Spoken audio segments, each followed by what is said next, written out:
EFCC ni yóò lu ẹgbẹ́ ADC fọ́ pátápátá. ọ̀rọ̀ tó wà nílẹ̀ yìí ọ̀rọ̀ tó le díẹ̀ ni ìyẹn ọ̀rọ̀ àwọn ẹgbẹ́ alájọṣepọ̀ tí wọ́n ń pè ní ADC àti àwọn tí wọ́n ń ṣèjọba lọ́wọ́lọ́wọ́. nǹkan ńlá ni bí àwọn ADC ti ń lérí pé kò sí gìrì ìtàkùn tó bá ní kẹrin má wọdò tóun tẹrin ló ń lọ pé wọn yóò gbàjọba lọ́wọ́ Tinubu àti ẹgbẹ́ APC ẹ̀ dandan. bẹ́ẹ̀ náà làwọn ọmọlẹ́yìn ààrẹ Bọ́lá Ahmed Tinubu ń wá gbogbo ọ̀nà tí wọn yóò fi já ìràwọ̀ àwọn alájọṣepọ̀ yìí tí wọn yóò lè fi Tinubu lọ́rùn sílẹ̀ kó máa ṣèjọba ẹ̀ lọ títí di 2031. bá a bá sì fẹ́ sọ ọ́ àwọn èèyàn kan tí wọn kò kọ wàhálà tàbí ìjàngbọ̀n tí wọn kò sì bẹ̀rù ẹnìkan ni wọ́n kó ara wọn jọ sínú ẹgbẹ́ náà, ẹgbẹ́ ADC. ìdí sì nìyí tí ẹgbẹ́ ọ̀hún fi di ẹrù jẹjẹ sí àwọn tó ń ṣèjọba lọ́rùn tí àwọn náà sì ń wá oògùn burúkú tí wọn yóò lò fún wọn. àmọ́ bí a ti ń wí yìí oògùn burúkú kan làwọn ọmọlẹ́yìn Tinubu ti rí báyìí o. ohun tí èèyàn kò wá mọ̀ ni bóyá òun ló kọ́ wọn lóògùn náà àbí àwọn ọmọ náà ti di akọ́ṣẹ́mọṣẹ́ fúnra wọn ni. oògùn àbìlù tó jẹ́ tó bá ti kan ẹnìkan lára báyìí yóò máa fẹ́ lu àwọn tó kù náà ni. bí oògùn tí à ń wí yìí bá ṣiṣẹ́ tí wọ́n rán nǹkan yóò kọlù wọ́n nínú ẹgbẹ́ ADC láìpẹ́ jọjọ. ẹ gbá lóògùn wèrè ẹ máa kó o yá orúkọ oògùn náà nìyẹn nítorí gbogbo bí wèrè ṣe lágídí tó tí wọ́n sì ní orí ẹ̀ ò pé tó nígbà tí wọ́n bá kó o lẹ́gba yóò sá eré burúkú wábìkan gbà lọ ni. ohun tí wọ́n ṣe ń sọ pé ẹ gbá lóògùn wèrè nìyẹn àbìlù burúkú. irú ẹ̀ làwọn tí wọ́n ń ṣèjọba lọ́wọ́lọ́wọ́ báyìí fẹ́ lò fún wọn nínú ADC. àwọn EFCC ni wọ́n fẹ́ fi ṣe pàṣán yìí. ó sì dájú pé nígbà tí pàṣán náà yóò bá ba ẹni méjì sí mẹ́ta ọ̀rọ̀ náà yóò di pẹ́ǹtúká gìrìgìrì kálukú yóò sá àsálà fún igi burúkú láàrin agbárí. àwọn tí kò bá sì sá lọ wọn yóò jókòó síbì kan bí adágún omi ni. kíní kan bà àwọn olóṣèlú ilẹ̀ yìí jẹ́ kò sí ẹnìkan tí wọn yóò gbé sípò nínú wọn tí wọn yóò padà wá tú ìdí ẹ̀ wò tí wọn ò ní bá ìgbẹ́ níbẹ̀ ìgbẹ́ burúkú tí yóò máa rùn gidigidi. èyí tí kò bá kówó jẹ orúkọ ìyàwó ẹ̀ ni wọn yóò fi kó o tàbí kó jẹ́ tàwọn ọmọ ẹ̀ ó sì lè jẹ́ orúkọ àwọn ọ̀rẹ́ ẹ̀ ló fi ń kó nǹkan mì ní tiẹ̀. bí irú ẹni bẹ́ẹ̀ bá ti wá jẹ tó yó tán tó ń wá bẹ́kùnbẹ́kùn kiri àwọn tí wọ́n ń ṣèjọba ni wọn yóò gbà á ní kó burúkú ikú àgbápòyì láàrin orí. ohun tó ń ṣẹlẹ̀ sí Aminu Tambuwa gómìnà ìpínlẹ̀ Sokoto tẹ́lẹ̀ tó tún jẹ́ olórí ilé ìgbìmọ̀ asòfin kékeré nígbà kan nìyẹn. kì í ṣe tuntun mọ́ báyìí pé àwọn EFCC ti gbé e. wọ́n gbé e lánàá òde yìí lọ́jọ́ 11 oṣù kẹjọ 2025. ìyẹn kì í ṣe tuntun tó wà nínú ẹ̀ ni pé ọmọ ẹgbẹ́ òṣèlú aláṣepọ̀ tí wọ́n ń pè ní ADC ni ọ̀kan nínú àwọn táwọn èèyàn ń rò pé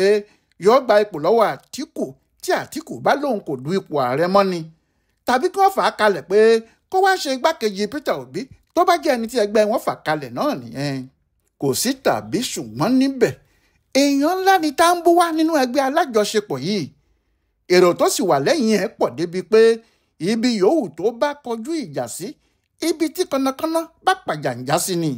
ẹni tó bá rí aṣọ níbẹ̀ yóò di aṣọ ẹbọra. àmọ́ ní báyìí EFCC ti yọ ọ̀bẹ ńlá wọ́n sì ti bẹ̀rẹ̀ sí re ìyẹ́ apá Tambuwa nígbà tí wọn yóò bá sì fi gé ìyẹ́ náà tán ọkùnrin náà kò ní wúlò fún kinní kan mọ́ ni. gómìnà ìpínlẹ̀ Sokoto ní Tambuwa láàrin ọdún 2015 sí 2023 kó sì tó di ìgbà náà ló ti ṣe olórí ilé ìgbìmọ̀ asòfin House of Representatives láàrin ọdún 2011 sí 2015. ní báyìí ọmọ ilé ìgbìmọ̀ asòfin àgbà sẹ́nẹ́tọ̀ ní Tambuwa. àmọ́ kì í ṣe ẹ̀ṣẹ̀ tó ṣẹ̀ lásìkò yìí ni wọ́n torí ẹ̀ mú o. EFCC mú nítorí pé wọ́n ní lásìkò tó fi ń ṣe gómìnà ìyẹn láti ọdún 2015 yìí wọ́n ní ó ń gba àwọn owó kan tí kò yẹ kó gbà rárá. ọ̀nà burúkú ló fi ń kó owó náà ó sì kó títí tó fi tó bílíọ̀nù 99 189 billion naira. kò sí ẹni tó wá lè sọ bóyá oorun ló gbé àwọn EFCC lọ àbí wọ́n ṣẹ̀ṣẹ̀ parí ìwádìí wọn àmọ́ lọ́jọ́ ajé monde ọjọ́ 11 oṣù yìí ni wọ́n gbé ọkùnrin olóṣèlú Sokoto yìí tó jẹ́ ọ̀kan nínú àwọn àgbà ẹgbẹ́ ADC ni wọ́n bá ní àkókò rèé tí àwọn yóò bá a mú nǹkan nílẹ̀ pé páńpẹ́ òfin ti gbá a mú kò sì sẹ́nìkan tí yóò rí gbà sílẹ̀ mọ́ ẹran ń lọ nìyẹn mìkáàkù títí tí a sì fi ń kọ ìròyìn yìí ọkùnrin náà wà ní tìmọ́lé àwọn EFCC ààyè ìpàdé olóṣèlú kankan kò sì yọ sílẹ̀ fún un. Ikú tó bá ń pa ojúgbà ẹni òwe ló ń pa fún ni. Bí òkò rọ́bà bá sì bọ́ sí àárín àwọn ẹyẹ oko ẹyẹ kan ò ní sọ fún èkejì pé òkò ń bọ̀ kálukú ẹyẹ yóò fò gba ibi tó bá rí lọ ni. Bó ṣe ń ṣẹlẹ̀ lọ́wọ́lọ́wọ́ báyìí fún àwọn tí wọ́n lẹ́nu nínú ẹgbẹ́ náà nìyẹn nítorí kò sí ẹnìkan nínú wọn tí wọn kò lè tọ ìrìn ẹ̀ padà sẹ́yìn wọn yóò sì rí pé kinní kan ti pa òun pẹ̀lú àwọn EFCC pọ̀ rí ẹni tí wọ́n bá sì ti ríbi gbámú yóò ṣòro kó tó jáde. Òun tọ́rọ̀ náà ṣe di òtútù tó ń mú lẹ́ẹ̀rùn rèé o òtútù ọ̀hún mú gbogbo àwọn tó lẹ́nu nínú ADC lásìkò yìí àbàmì òtútù ni. Ohun tó sì fa òtútù yìí ni pé kò sẹ́ni tó lè mọ ibi tí àwọn EFCC yóò gbà yọ sóhun nínú gbogbo wọn. Ní ti ẹni tó jẹ́ alága wọn ìyẹn David Mark ọ̀rọ̀ ẹ̀ kan wà nílẹ̀ tí wọn kò tí ì yanjú títí di àsìkò yìí bó tilẹ̀ jẹ́ pé nínú oṣù kejìlá ọdún 2017 lòun àti àwọn EFCC ti kọlu ara wọn. Ilé tí wọ́n fún David Mark gẹ́gẹ́ bí olórí ilé ìgbìmọ̀ asòfin àgbà wọ́n ní nígbà tí wọ́n gbà á kúrò nípò náà wọ́n ní David Mark kò gbé ilé ọ̀hún sílẹ̀ mọ́ ó sọ fún wọn pé òun ti ra ilé náà ni. Ilé ńlá ni ilé náà o ilé tí wọ́n ṣe fún àwọn olórí ilé ìgbìmọ̀ asòfin àgbà gbogbo ni àmọ́ nítorí pé David Mark lò sáà méjì gẹ́gẹ́ bí Senate President nígbà tí àsìkò ẹ̀ parí kó kúrò nínú ilé ìjọba náà mọ́ ìyẹn làwọn EFCC ṣe dìde sí i nígbà tí wọ́n pè é àlàyé tó ṣe ni pé nígbà tí òun fi ń ṣe olórí ilé ìgbìmọ̀ yìí lòun ti ra ilé náà àmọ́ EFCC ń béèrè pé irú ìwà wo nìyẹn tó bá jẹ́ àwọn tí wọ́n ti ṣe olórí ilé ìgbìmọ̀ náà tẹ́lẹ̀ ti ra àwọn ilé yìí ni níbo ni òun ìbá rí ibi gbé nígbà tí wọ́n yan òun náà sípò ọ̀rọ̀ náà sì wà nílẹ̀ o bí wọn yóò gba ilé náà padà ni bí wọn ò ní gbà á David Mark pàápàá kò mọ̀ àfàìmọ̀ kó má sì jẹ́ ipò alága ẹgbẹ́ ADC tó gbà yìí ni yóò tún hú kinní ọ̀hún jáde. Ràúfù Arẹ́gbẹ́ṣọlá ni akọ̀wé àgbà fún ADC àmọ́ òun náà kò lè bọ́ nínú àjàgà àwọn EFCC bí wọn yóò bá fi okùn gbé e. Ohun tó ṣẹlẹ̀ ni pé nígbà tó fi ń ṣèjọba nínú oṣù karùn-ún ọdún 2015 fúnra àwọn EFCC ni wọ́n kéde pé àwọn ń wádìí Arẹ́gbẹ́ṣọlá o pé àwọn fẹ́ kó wá ṣe àlàyé kan fún àwọn. Wọ́n ní àwọn owó kan wà tí wọ́n torí ẹ̀ fẹ̀sùn kàn wọ́n sì kọ̀wé sáwọn pé gbogbo owó tó tọ́ sí àwọn ìjọba ìbílẹ̀ Ọ̀ṣun bàbá Kàbírù ló ń yí àwọn owó náà lọ síbi tó bá fẹ́ kò sì ṣe ìṣirò owó náà fún ẹnikẹ́ni tàbí fún àwọn ìwé tó yẹ kó ti ṣàlàyé bó ṣe náwó òun sí òun nìkan ló wà nídìí ẹ̀ ohun tí wọ́n ṣe ní wọn yóò wádìí ẹ̀ nígbà náà nìyẹn. Àti pé bó ṣe kúrò níjọba ní 2018 kò tí ì ju wákàtí 6 tó gbéjọba náà sílẹ̀ ní àwọn kan ti kọ̀wé pé ó kówó kan jẹ wọ́n ní kí FCC wá bá àwọn wádìí ẹ̀ wò kí wọ́n tètè gbé e kí wọ́n má jẹ́ kó rìn jìnnà o nítorí àwọn owó tó ṣe báṣubàṣu. Àwọn òṣìṣẹ́ fẹ̀yìntì ni kódà wọ́n lọ sí ọ̀dọ̀ àwọn FCC yìí tí àwọn náà sì sọ pé kí wọ́n má dààmú kò lè pẹ́ kò lè jìnnà tí àwọn yóò fi gbé e. Kéèsì náà wà níbẹ̀ bí a ti ń wí yìí o. Bẹ́ẹ̀ ni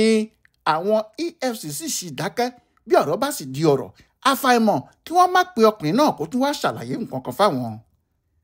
Àtíkù ní bàbá ìsàlẹ̀ ẹgbẹ́ ADC àmọ́ ọkùnrin tó lọ́gbọ́n gidi ni bó tiẹ̀ jẹ́ pé láti ayé ìjọba Ọbásanjọ́ ni wọ́n ti ń bá a fa wàhálà tí wọ́n ti ń fẹ̀sùn kàn án pé ó kówó jẹ tí àwọn ilé ìgbìmọ̀ asòfin àgbà sọ nínú oṣù kejì ọdún 2007 pé ó yẹ káwọn EFCC àti àwọn agbófinró tó kù gbé Àtíkù tí wọ́n fẹ̀sùn kàn òun àti ọkùnrin ará Amẹ́ríkà kan Williams Jefferson pé bìrìbìrì owó pa wọ́n pọ̀ síbẹ̀ bọ́dọ́bọ́dọ́ l'Àtíkù ń yọ títí di bí a ṣe ń wí wọn ò sì tí ì rí gbà mú. Àmọ́ ní báyìí ohun tí ìjọba ń ṣe ni pé bí ọwọ́ ò bá tẹ àràbà ni o yóò ka egbò ìdí ẹ̀ àwọn àna Àtíkù ni wọ́n ń forí fá ọ̀rọ̀ náà wọ́n sì ti mọ̀ pé kò lè pẹ́ tí wọn yóò fi padà kan òun náà níbi tó bá sí. oṣù tó kọjá yìí ni àwọn EFCC gbé Bashir Haske ẹni tí wọ́n ló ń ṣe àrọ́ndàrọ́ndà owó fún Àtíkù bẹ́ẹ̀ ni wọ́n sì ti mú àna ẹ̀ kan tẹ́lẹ̀ o Abdullahi Babalẹ́lẹ́ tí wọ́n ní òun náà ń ṣe àwọn owó dọ́là àti owó ilẹ̀ òkèrè tó ń ṣe fún Àtíkù ìyẹn ní ọdún 2019 àwọn ẹjọ́ wọ̀nyí sì wà lọ́dọ̀ àwọn EFCC bí wọn yóò sì ṣe wé okùn ẹ̀ mọ́ Àtíkù lọ́rùn kò lè le rárá ni. Láti inú oṣù kẹfà ọdún 2024 ní ilé ìgbìmọ̀ asòfin ìpínlẹ̀ Kaduna ti dá Nasiru El-Rufai lẹ́bi. Wọ́n ní owó ńlá kan òjìlénírínwó bílíọ̀nù owó náírà ní ọkùnrin náà ṣe báṣubàṣu nígbà tó fi ń ṣe gómìnà ìpínlẹ̀ Kaduna láàrin ọdún 2015 sí 2023.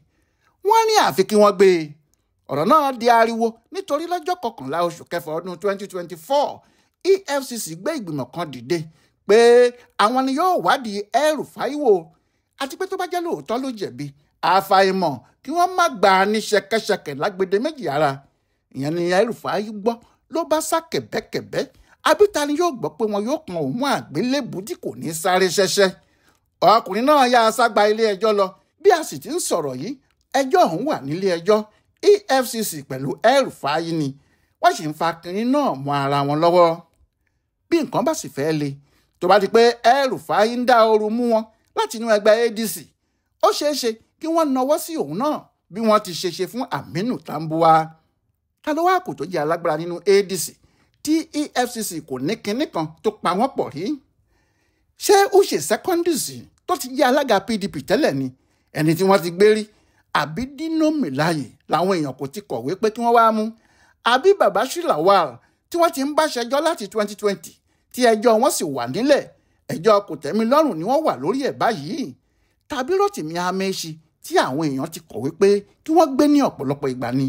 Àbí Peter Obi fúnra ẹ̀ tóun àtàwọn EFCC yìí ti ń pàdé ara wọn láìmọye ìgbà? Ohun tó wá ń fa ìbẹ̀rù lọ́kàn àwọn aṣáájú ẹgbẹ́ ADC yìí rèé tí àwọn kan sì ti sọ jáde pé kò sí ohun méjì tí Tinubu àti ìjọba rẹ̀ ń fẹ́ ṣe wọ́n fẹ́ fi EFCC tú ẹgbẹ́ àwọn ká ni. Àtíkù ló kọ́kọ́ sọ̀rọ̀ yìí o ìbínú ló sì fi sọ̀rọ̀ jáde ìyẹn lẹ́yìn tí wọ́n mú Tambuwa. Ó ní irú rádaràda wò rèé ó sì pé gbogbo ayé pé kí wọ́n wá àwòrán Tinubu pé EFCC ló fẹ́ máa fi lé àwọn kiri bẹ́ẹ̀ ìjọba tí kò dáa ló ń ṣe ìyẹn làwọn ṣe fẹ́ gbà á lọ́wọ́ ẹ̀. Ọkùnrin náà ní ó ṣe jẹ́ àsìkò yìí ní FCC rántí Tambuwa pé àwọn ti gbọ́ tẹ́lẹ̀ pé wọ́n fẹ́ máa fi àwọn agbófinró náà lé àwọn ọmọ ẹgbẹ́ àwọn kiri ni. Àwọn PDP náà sọ̀rọ̀ wọ́n ní kí àwọn tí wọ́n bá mọ Tinubu kìlọ̀ fún nítorí èyí tó ń ṣe yìí kò ní gbé débì kan o pé òun ló ń lo EFCC bí kò bá sì jáwọ́ ohun tó léwu ni. Àmọ́ EFCC kò torí ẹ̀ bínú. Wọ́n ní iṣẹ́ tàwọn làwọn ń ṣe o gbogbo èyí tí àwọn èèyàn náà sì ń sọ pé àwọn alátakò lásán ni wọ́n kàn ń fẹnu lu ẹnu lásán ni bẹ́ẹ̀ ni wọn kò lè ṣe kinní kan nítorí rìkíṣí akàn omi gbóná ni yóò tu pípa tí wọ́n sì ń pa òṣèlóko ara ló fi ń sàn pé ohun tí àwọn bá ṣe àṣegbé ni. Àfi káwọn ADC tún èrò wọn pa o kí iyán wọn di àtúngún kí ọbẹ̀ wọn di àtúnṣe kó má wàá di pé àwọn EFCC ni yóò tú ẹgbẹ́ wọn ká pátápátá. Ọláìwọlá Alága ló yẹ ọ̀rọ̀ mímú tí wọ́n mú Aminu Tambuwa àti ipò ADC nínú ọ̀rọ̀ yìí wò fún Ibùdó Àgbáyé fún Àṣà àti Ìṣe Yorùbá World Center nínú ọgbà Yunifásítì Ìbàdàn. Ẹ kú dédé àkókò yìí o.